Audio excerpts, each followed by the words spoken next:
And I did in fact use all 5 fingers when I waved at him.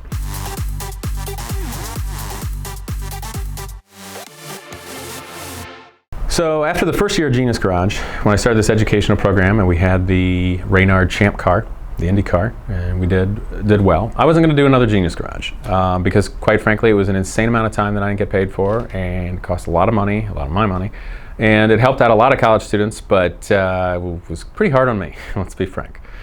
But I happened to meet an angel, and we're going to leave it at that because this man is a big deal.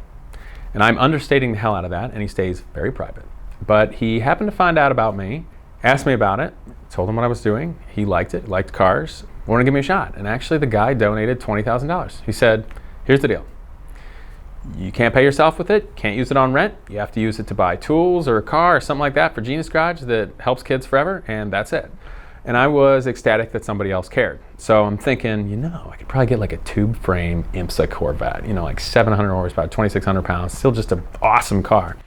So I find this car on Racing Junk. He's asking like 25 grand for it. And this thing's been sitting in a trailer for the last 10 years. It needs a total restoration, it's crap, let's face it. But everything's there and there's a bunch of stuff with it. I told him, look sir, I'm trying to do this educational program. This is all the money I've got. Negotiate this, spend basically all this money, drive down to Georgia.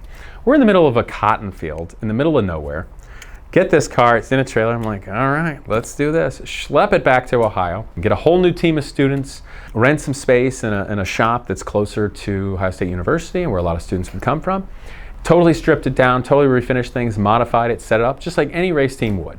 But I felt like it was the best car and the best students, but we always had this crazy adversity to overcome. That wasn't our thing. So we raced at Indianapolis. We finished 4th overall. We didn't have the best tires for it, but not bad. We go to Mid-Ohio. And it becomes more politics. It's like, we're not letting these college kids in that old Corvette beat us. And I noticed that people are messing with us way more hardcore. And there was a guy right behind me that had a Corvette similar to ours, also C4. And his ego is probably bruised that now another C4 is beating him by like a second a lap, even though we have a proper motor. He was actually cheating with a small block 2 that was pumping another 200 horsepower. And everybody can see he's cheating. You just look under the hood, but no one will do anything about it because the boys club.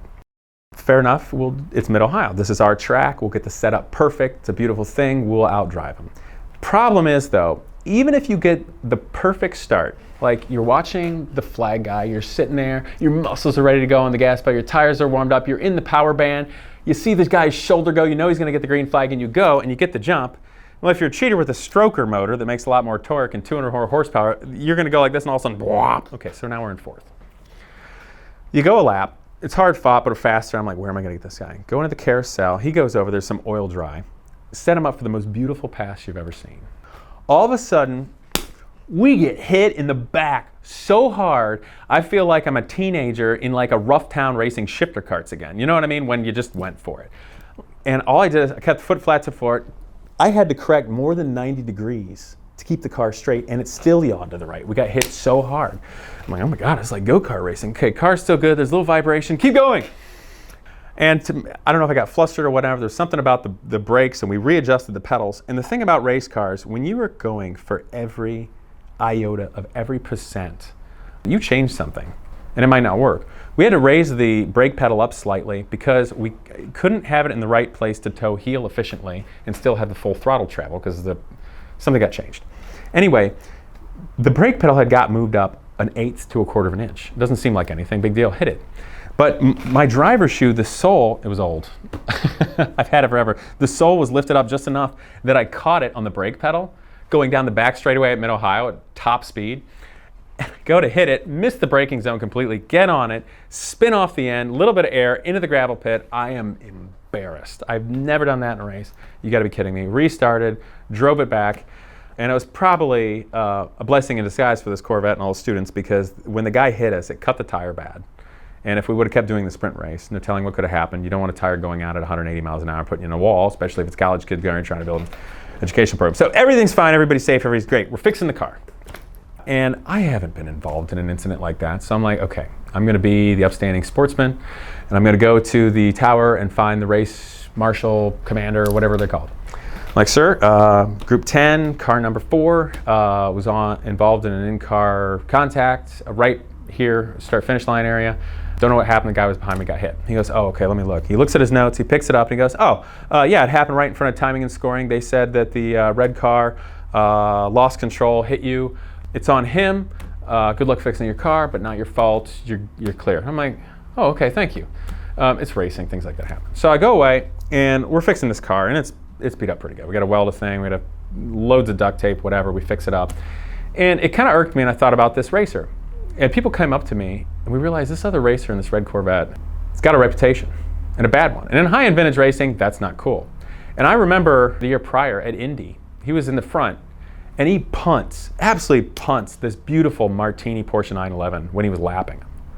And other people were telling me, yeah, this guy nearly ran me off the road when I had my Ferrari Challenge car and stuff. And I'm like, hold on. Vintage racing is pretty strict about this. Because, like if you're at Monterey, and somebody's driving a $50 million Ferrari 250 GTO, and he's probably commanding some global company that's worth however many billions of dollars, he probably doesn't want to get hurt or hurt his car. So race fast, but let's all be smart. I want to talk to the people about this. So I go back up into the tower. I was very kind. And I said, sir, the car that I got hit by, I've heard he's had some other on-track incidents. Is there probation or something? He goes, oh, you don't have to worry about the probation. We'll let this be your first incident. And I'm like, whoa. We just talked about a minute ago, timing and scoring saw, not my fault. He hit me when he was behind me. I made a clean pass. He's like, no. I got another report that you cut him off. But since this is your first thing, we're not going to write it up. And I'm like, maybe? I didn't see him behind him. I thought I made a perfect pass. And we've got GoPros. And I started watching with the students. I told them what happened. I was astonished. We watched a million times. I'm like, no way. No way. That was a clean pass. That was the best pass I ever made. I gave that guy plenty of room. We can't afford to fix this car. There's only two things that possibly could happen. He lost control, or he did it on purpose. So since we didn't finish Saturday's race, and neither did that guy apparently, they're going to start us at the back of the grid. And there's 30 cars in the grid for this sprint race, short race. And I'm like, fair enough. I talk to the students. I go, guys, we got handed a bad straw. I got caught on the brake pedal. Let's call that my fault. But let's be sportsmen. We're going to start in the back. We're going to race clean. It's going to be what it's going to be. Let's all be smart here. And I'll try to avoid these crazy people. And this is weird to me too. They started him one position in front of us, even though we were faster than him in every practice session and every qualifying session and everything. I'm like, okay, whatever. I can still pass him. When you're on a false grid at a race, they go 5 minutes till it's time to you start your car, because race cars don't have fans. They're real hot. You know how it is. You get going. And you don't want to be sitting there forever because the fumes will about kill you. Right at 3 minutes and 2 minutes to go, the guy in this car goes up to the front of the grid. They talk to somebody. Somebody comes back, and all of a sudden some people come in. They start pushing this red Corvette that hit us and starting in the back with us. And I'm like, oh, well, his car broke, I guess, so they're going to push him off the grid. I feel much better about this race. If this person has any bad motives, it'll be a proper race. And all of a sudden, they pushed him into third position overall. I'm like, what? So the kid that was with me, Ryan, amazing young man. He's been with the program for 3 years. He's going to be an incredible leader. I yell at him, I'm like, Ryan, and I've got all my gear on. I'm like, get somebody now. This is crap. And he comes back. There's 2 minutes to go, 1 minute to go. And he's like, yeah, they said, well, they put him there because he's fast this whole weekend. I'm like, we're faster than him every time out. I am so livid we're getting screwed right now. This has never happened to me in all the years I've raced, but I realize I've got to have presence of mind and my own emotion, because now I have to drive a race properly. And I had a bit in my teeth. The car was great. We set it up. Students did great. The tire smoothers were amazing. Picked off 10 cars within a lap, 2 laps like this, and I'm heading. The first 2 cars were within a tenth of a second of where we were. I'm not going to catch them unless they break. But that one red Corvette, I'm gaining on it, passing car after car after car. And the students will love it. The crowd loves it, even though they're confused why our car sat at the back of the field. And then there was a short caution, which grouped it up. And I'm like, yes. And I could see 3 cars down, the guy that was clearly cheating and hit us. And I'm like, you are mine. Nearly caught him. I was 5 car lengths behind him when we crossed the start-finish line. If I had another half of a lap, I could have got him and finished on podium, but we finished 4th, and I'm like, this stinks. We missed our podium. We got screwed this whole weekend. I came up through turn 1 in Mid-Ohio with our Corvette up to the guy in the red car. I don't know if he'd know. I was behind him already because he was running his car for all it was worth. And I waved at him because I wanted to let him know we were that much faster than him. And I did, in fact, use all 5 fingers when I waved at him. In the cool-down lap, I concocted an idea, I guess. I'm like, this is not happening to my kids. No way. Not on my track, not in my vintage racing organization. I don't care. No. So then I go talk to the grid guy. It's like, oh no, we'll go talk to the race director and we'll take care of this. I'm like, no, he won't. He's been friends with the guy in the Corvette for 30 years. No. He's like, no. We'll go up in the tower. We'll talk about this. I'm like, yeah, we'll talk about it. But I'm bringing my entire team because he's going to explain it to all of these students how they just got screwed over politically.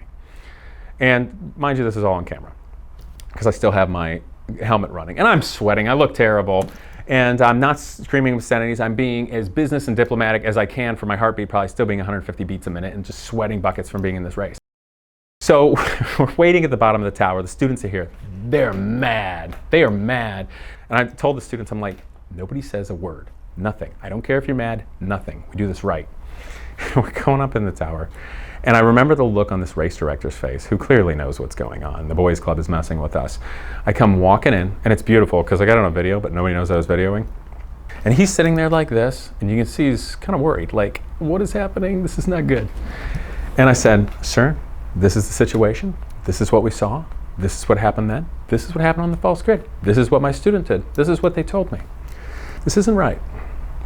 I said, I'm not here to cause a row, and I don't expect you to change the finishing position.